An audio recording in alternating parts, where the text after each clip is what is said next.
Hi everyone, this is Yuki Lee Bender, and here is the deck tech for my first place Calling Vegas list that I took to the weekend of US Nationals. I brought Lexi for this weekend. I was actually undecided going into it. I thought I might play Icelander. In fact, I played it for the PTI event and decided to switch to Lexi for the Calling, which turned out to be a good choice. So the sideboard guide is not fully intact. I actually don't have a completed sideboard guide. My team had been working on the list. I had built like an earlier iteration of this list, and then there's been some tweaks, and so the sideboard guide wasn't actually fully polished, and I was actually largely kind of sideboarding just off of feels, which isn't normally what I'd recommend, but I have a pretty good idea of how the list is put together, and I felt pretty okay to do it on the fly. So no sideboard guide at this time, but you can expect to see it soon. So in this list, I'm going to try and talk about some of the things that are notable. I think a lot of Lexi lists are kind of homogenized in a lot of ways. Like the core of the deck is more or less solved, and then people are trying to figure out kind of the last few slots and what they want to do with it. So in this list, you might notice a few things. The first thing is that I don't run very much equipment. A lot of this is because we'll get into it later, but there's a fatigue package for Bravo where we can actually fatigue Bravos if they try to just block us out, and it simplifies the matchup quite a bit. In order to do that, though, you need to present a large deck with a lot of threats. Otherwise, you don't quite get there on fatigue math, so that is part of the reason. The other reason is that you'll notice there's no Trench in this deck list, and that's because I really don't like Trench, and I don't think it's very mandatory. A lot of people have shifted to it to counter Warmongers, and I just don't think it's needed. A lot of the ethos behind this deck is to cut down on non-attack actions and run more arrows, and to play around Warmongers by arsenaling arrows and then simply just using Snapdragon Scalers if we need to. In particular, we can arsenal like Bolton Shots or Falcon Wings, which allow us to give them go again with Lightning Press, which is in the deck. We'll get to that, or Rain Razors. And when you do that and you blow out their Warmongers and it just doesn't do anything to your turn, it feels like you're just way ahead, and I actually don't think that decks can really afford to be playing Warmongers into you, and I think that giving up Tunic is just too much. So I'm not a fan of Trench in any matchups. I think it has some merit into Icelander, but personally I prefer the Tunic and Nullrune gloves for Icelander because it lets you be a little bit more aggressive, and Tunic just, it turns off Coronet Peak, at least for like once every 3 turns it does, or it just lets you play around extra Frostbites that you wouldn't be able to otherwise. I find that the Tunic is often just sitting there, but the threat of Tunic is so real, and it often lets you push through that one extra attack that you need. So Tunic, Nullrune gloves, a little bit more offensive setup for Icelander. The other one that I do like and some of my teammates run is Trench and Shock Charmers. So that would be in place of the Heart of Ice and the Nullrune gloves. You could run Trench and Shock Charmers, and I think that that's pretty reasonable. It's a little bit better in the tight late games, but not as good at pressuring. So that's kind of the trade-off. The other question I know I'm going to get is, what about Heart of Ice? Heart of Ice is just there as a piece of Kano hate. I don't run it into Icelander or any other matchups.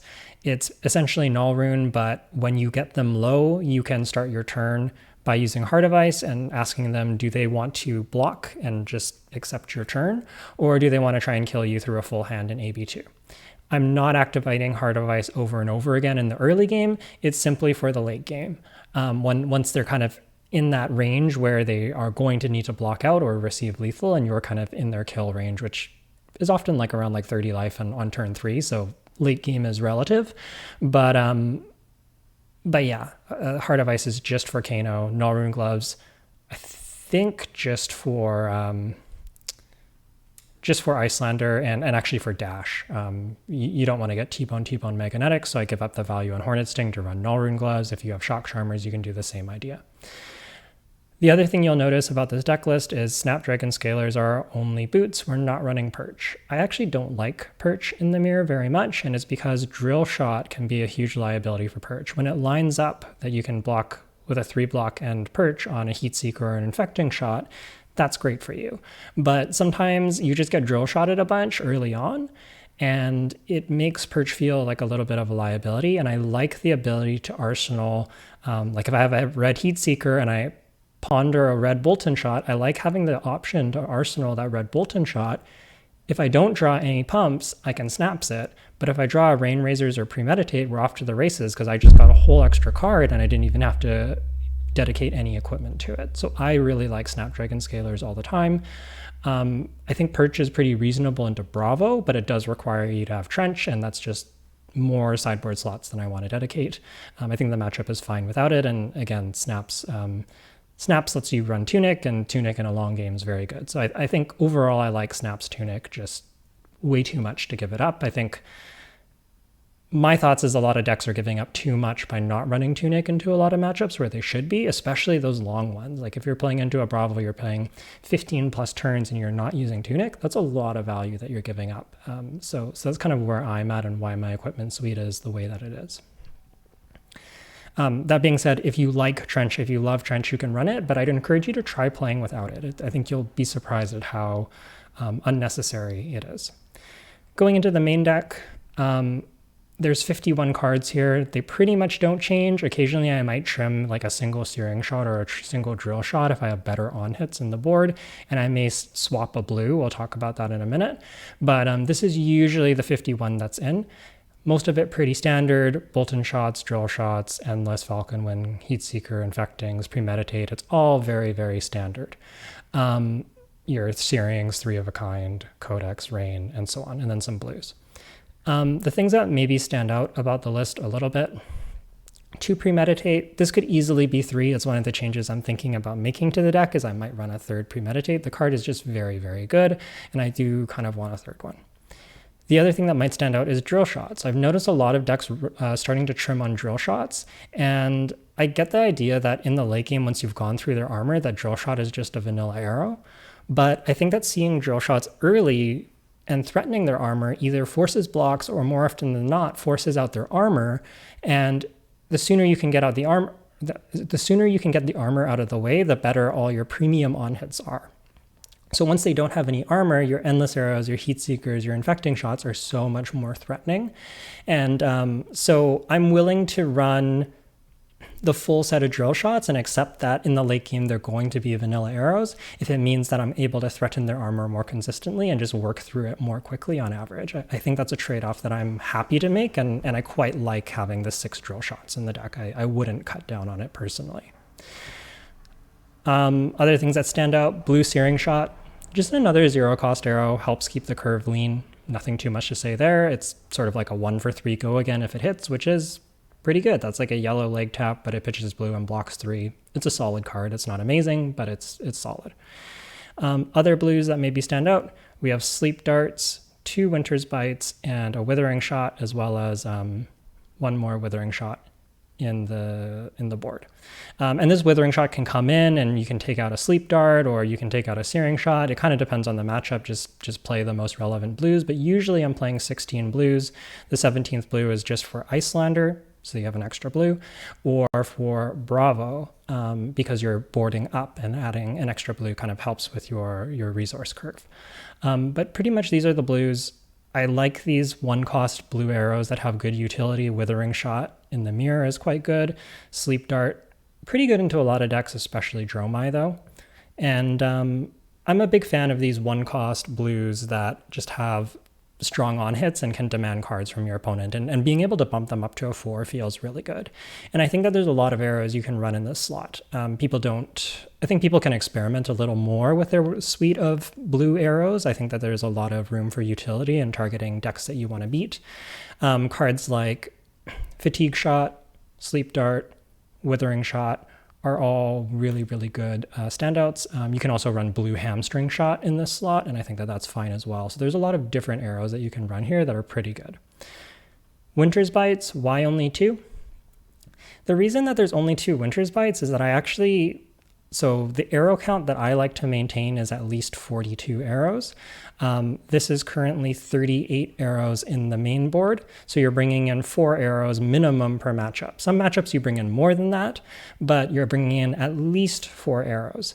And The biggest thing is that I think that your non-arrow actions are really premium in Lexi. If you're trying to run 42, you don't get many of them, right? 60 card deck, 42 arrows, that leaves you with 18 non-arrows maximum. Let's look at our main deck. Well, Rain, Codex, 3 of a kind, those are never coming out. That's already 9. We have 2 Premeditates and 2 Winter's Bites. That's 4 more, putting us up to 13. That allows us to bring in 5 non-arrows per matchup, which is not a lot. And if you run the 3rd Winter's Bite, it's fine. You can do that. A lot of people do that, but then you're down to 4. And so that's my reason for just running the 2 Winter's Bites, is I have a lot of cards in the sideboard that aren't arrows, because I think that those are often the most impactful ones, and I want to be able to bring more of them in. So I'm only running the 2 bites, and I've been decently happy with that.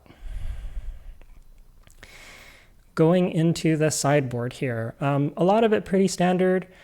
You have your Arctic Incarcerations for your aggro decks. This is good into like Azalea, Rune Blades, Ninjas. I like it into Redline Dromai. It's okay into the Big Dragon Dromai. If I'm in the blind, I'll probably bring it in against Dromai, just because it's either fine or good, depending on which variant they're on. In terms of the arrows, we have quite a few. So we talked about the blues. For reds, we have Fatigue Shot. This is good into decks like Livewire and Bravo. I kind of want to fit a second one, but it's hard to find room. Hamstring Shots, just solid into a lot of decks. This excels against decks that are a little tight on resources. So Azalea in particular comes to mind. Even a deck like Icelander, it can sometimes cost them an extra card and is pretty solid.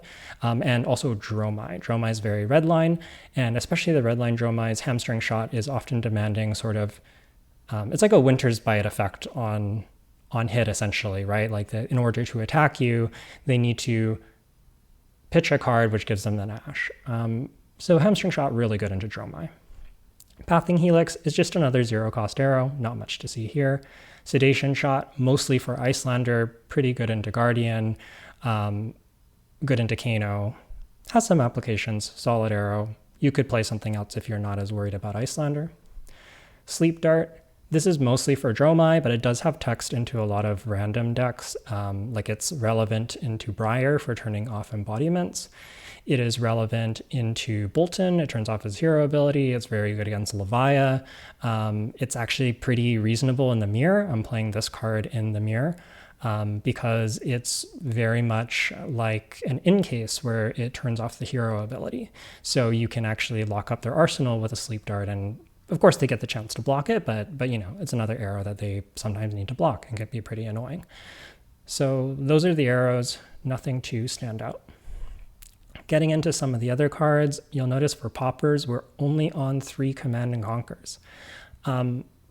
My take is that poppers aren't how you make the Dromai matchup good.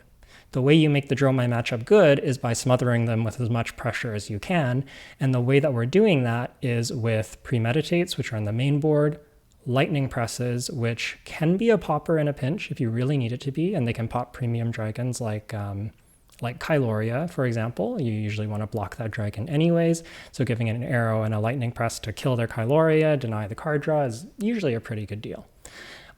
What I like about Lightning Press, though, is that it's also a great offensive tool. It doesn't clog up your hand, and similarly, Command and Conquer, if you have to play it, is actually pretty good into Dromai. Often these days, I'm actually only running 2 CNCs. That's how much I believe that poppers aren't super important. But I know a number of my teammates like 3, and I think 3 is fine as well, but I really don't like going above 3. You get these really clunky hands and you give Dromai space, and I think that's actually how you get behind. If you can make it really hard for them to play dragons in the first place, that's your best route to victory.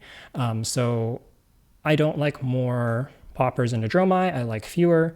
Lightning Press is incredible, and if you want more Dromai hate than this, I'd recommend the arrows. Sleep Dart, Hamstring Shot, both very good. Sleep Dart turns off Go Again on all the dragons, as well as the Ash generation. Hamstring Shot taxes the deck that is very, very redline, even if they're on the dragon build. Super, super good.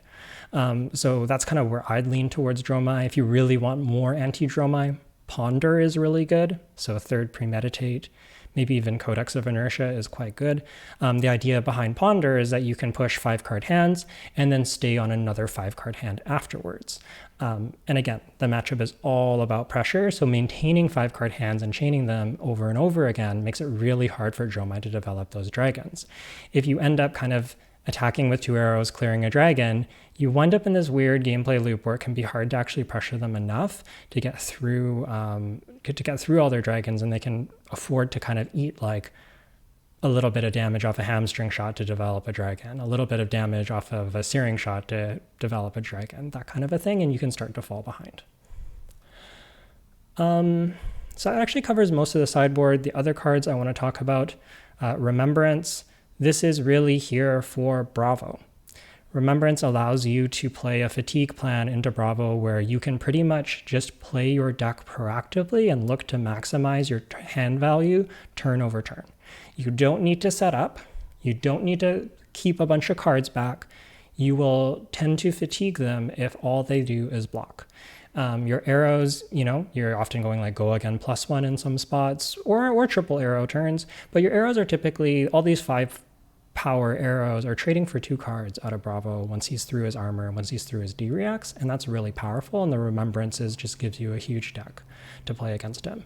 So I'm basically bringing in everything into Bravo except for the Tarpit traps, which we'll talk about in a minute, and except for the Arctics, because neither of those cards are super relevant. But the rest of the deck is going in, and I've found it to be pretty comfortable.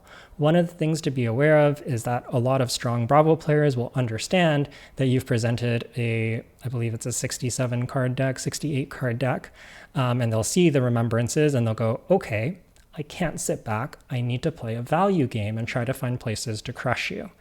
And that's something they can do. They can win. I do think that Bravo is capable of getting there, but they do kind of need to train crush effects, and I don't think it's the most stable game plan, and I do think you're favored in those kinds of matchups. It does take some practice. I'd encourage you to try it out, but typically if they just block out, you win, so they have to play a little bit more proactively, and that's kind of why you're just trying to maximize the value of your hands. With all of that in mind, the important thing to remember about Remembrance is the way that you use this card can change. Often you're pitching this card early and you're not prioritizing playing it because you just want to get as much value as you can and you're looking to resolve it in the mid to late game. When you're remembrancing, you want to ask yourself what the game is like.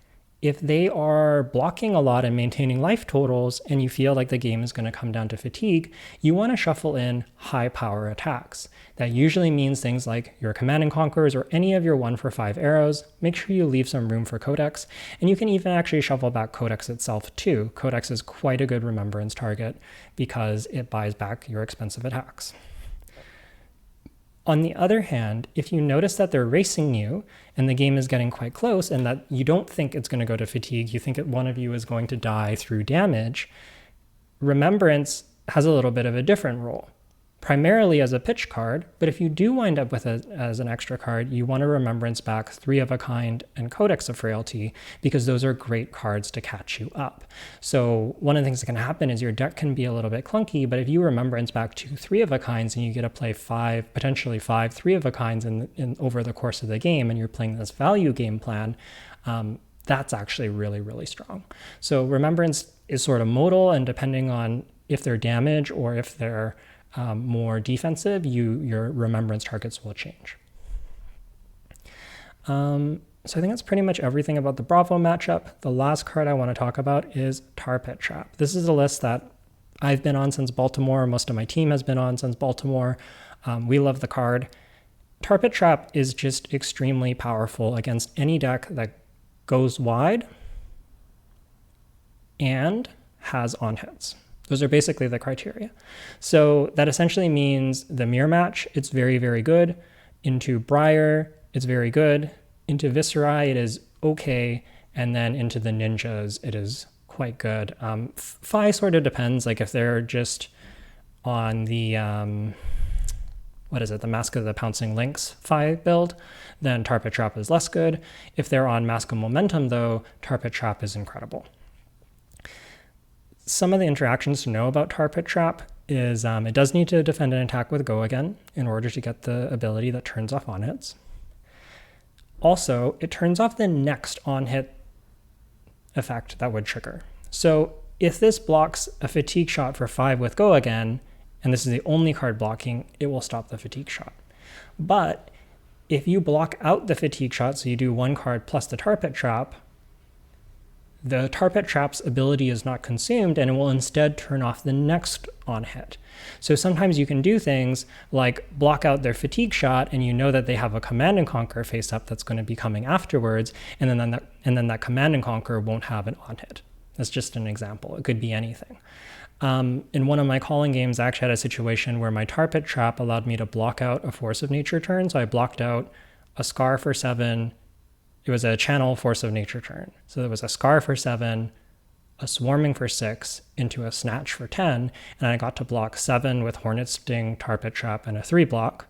I got to block 6 on the Swarming, and then I got snatched for 10. I could no longer block it out, but Tarpit Trap's effect was still active, and it denied 2 card draws, 1 from the Snatch and 1 from the Force of Nature, which would have been completely game losing for me. So the ceiling on Tarpit Trap is really high, and I think the floor is pretty high too against a lot of these decks. You're Tarpit Trapping and you're stopping something like an Infecting Shot or something like a Heat Seeker or an Endless Arrow, and you're often getting kind of like 5, 6 value out of this card pretty reliably, and then on the tail ends, you can get even more than that, upwards of like 10 plus value if they have like a Endless Arrow double Rain Razors turn where they're really relying on that Endless Arrow coming back. Well, a Tarpit Trap's a 1-card block that just turns off that Endless Arrow on hit, no matter how big it is, and is really, really potent. So Tarpit Trap, just such a great tool.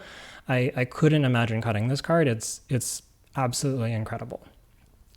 The final thing I'll say about Tarpit Trap that players might not be aware of is that Tarpit Trap also turns off effects that trigger only once per turn. So for example, Briar, let's actually pull up the Briar card here.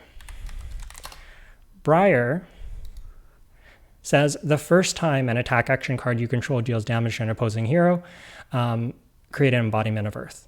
Well, Tarpit Trap sees that you try to create an embodiment of Earth and turns it off, and then the next time it's hit, you've already done your once per turn create an embodiment of Earth, and Briar can no longer create an embodiment. So if you Tarpit Trap a Briar that has Go Again, they're never getting an embodiment on their turn. That's really strong. The other place this comes up is against Katsu. Katsu has the same text. The first time an attack action card you control hits, they can tutor their deck for a card with combo by discarding a cost 0 card. If you Tarpit Trap, Katsu doesn't get to tutor for his combo at all. In fact, there's another interaction against Katsu that's even better,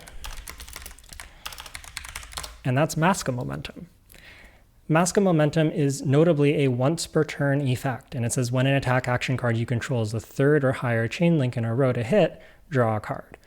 So you have to be a little careful on this, but if they do something like Kodachi into a Spinning Wheel Kick for 4, and you were to Tarpit Trap that Spinning Wheel Kick hits you, it's the 3rd chain link, it triggers Mask tries to draw a card. Tarpit Trap says, well, you can't draw a card because you get no on hit since I blocked a card with Go Again. And so Mask doesn't draw a card, and this once per turn effect is consumed. So even though the effect never resolves or never happens, it counts towards this once per turn maximum, and Mask is now turned off. So even if they follow up with another attack on the 4th chain link, and that hits, and that's the 3rd or higher chain link, it's the 4th one, so it's definitely higher than the 3rd one, none of that matters. They won't get their Mask of Momentum trigger for the rest of the turn because they've already reached that once per turn limit. So that's Tarpit Trap, and I think the card's incredible. I would really, really encourage players to go ahead and play that and give it a try. I think that you'll be really, really pleased with some of the possibilities of Tarpit Trap. And yeah, so that's pretty much my calling deck list. I don't think that there's too many other spicy includes here. A lot of the main deck is kind of what you'd expect. And I think the biggest things to do in your upcoming tournaments is figure out what decks are you expecting to see, customize some of the arrows, and I'd really encourage you to try some of the tech that's in this deck out for yourself. In particular, Tarpit traps into aggro decks, lightning presses into so many decks. This card is so good. I play it into basically any deck that wants to block. Bravo, Icelander, Dromai, very, very, very good. It's also very good against decks that constrain you on action points. So Azalea, Lightning Press is a way you can convert your hand, even if you're red in the Ledgered. That's really good. Additionally, Lightning Press is not a card that is affected by Warmongers. So you can play this even if you're under Warmongers, which again, lets you convert your hand and lets you potentially lightning press your Bolton shots to get around Warmongers, and that's a very powerful interaction too. Sometimes I'm even broadening lightning press in these days against decks like Dory if I'm expecting them to fatigue me or possibly fatigue me. So I might not bring in all the lightning presses against a deck like Dory since it is a null block, and if they're racing me, it's a bit scary. But I've been kind of liking having like 1 or 2 lightning presses just as a hedge into Dory in case they fatigue. So I might bring in something like all my arrows, 2 lightning presses into Dory, and then have that as like a nice little hedge plan. And I think that would work nicely into pretty much most of those decks that might fatigue you, like a warrior that has really good blocks, or maybe even a Rhinar. That's a nice way to hedge. Okay. That's going to wrap everything up for this deck tech. I hope you enjoyed it. I will look to release this full sideboard guide at some point. I just need to actually put it together, so check the comments. I may be added at some point, but it's not there right now. And if you have any questions, let us know down in the comments below or reach out to me on Twitter, and I'd be happy to talk more about the deck and answer any questions that weren't covered in this deck tech. For any of you still playing your nationals or having any events to prepare for, best of luck to you. I wish you, some good events, and I hope this deck tech helps you out. All right, bye now. Thanks for watching.